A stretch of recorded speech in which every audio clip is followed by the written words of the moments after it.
morning, everybody. My name is Andrew Barker. I'm a freshman in high school. I'm from LTC Church of Christ, and today I'm going to talk about what God says about fairness and the journey of faith. First, I would like to take a look at Luke 15. And Luke 15 includes one of my favorite parables from Jesus. It's the parable of the lost son. And this parable is a beautiful story about forgiveness, the theme being that wherever you've been or whatever sin you have committed, you can always come back to God with His open arms. But it also contains another story, a plot B, if you will, a story of what seems to be cruelty and injustice. So Luke 15, 25-32 reads, "Meanwhile, the older son was in the field. When he came near the house, he heard music and dancing. So he called one of the servants and asked him what was going on. 'Your brother has come,' he replied, 'and your father has killed the fattened calf because he has him back safe and sound.' The older brother became angry and refused to go in. So his father went out and pleaded with him. But he answered his father, 'Look, all these years I've been slaving for you and never disobeyed your orders. Yet you never gave me even a young goat so I could celebrate with my friends. But when this son of yours who has squandered your property with prostitutes come home, you killed a fattened calf for him.'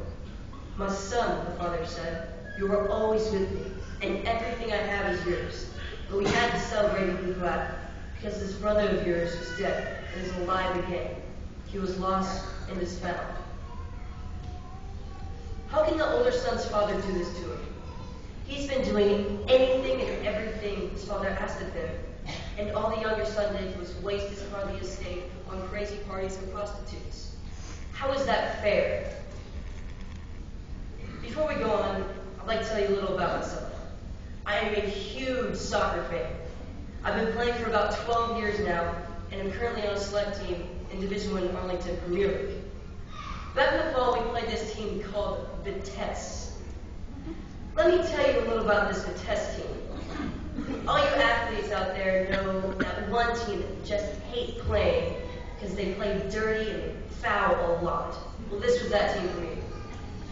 They're a team full of hotheads. They were running their mouths the whole game, fouling us, cheap-shotting us, talking back to the ref, yelling at us, all around playing a very, very dirty game. Now my team, Texas Development Academy, or TDA, was playing a great game. We stayed focused and didn't talk back to the ref or to the other players. But finally, in the last minute, our defender missed a header and the Vitesse team broke through our defense. The hot-headed team full of jerks won 1-0. Why did it have to end like that? Why did the bad guys have to win? How is that fair? Life's a little like that. My story in Luke 15. We try our best to do what's right, go to church, love our enemies, read our Bible every day. But we go through a divorce, lose a job, a loved one dies, the list goes on and on. But we weren't guaranteed a perfect life, were we? Jesus even said in Matthew 8:20, "Foxes have holes, and birds of the air have nests, but the Son of Man has no place to rest his head." Following Christ in our journey of faith is going to be hard, but we can't go halfway in our faith.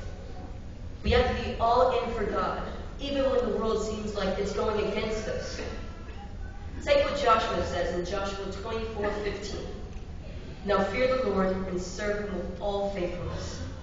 He doesn't say half faithfulness or until the going gets tough, or you don't have to have full faithfulness when you didn't get a great night's sleep last night. He says serve Him with all faithfulness, without any doubt, even in the midst of unfairness and injustice. And when you're doing all you can to follow God, and bad things just keep happening and happening, and you don't know what to do. So, when you don't know what to do, what happens to your story? Are you left in the front yard sulking because there's a party going on inside for your lost brother and not for you? Well, it didn't for me. Through lots of prayer, I got over the loss.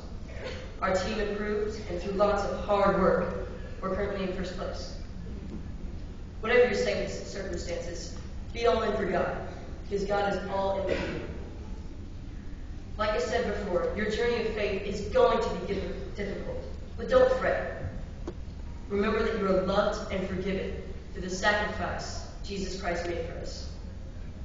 And rejoice in your brother's achievements now, because God has an amazing celebration waiting for when you arrive.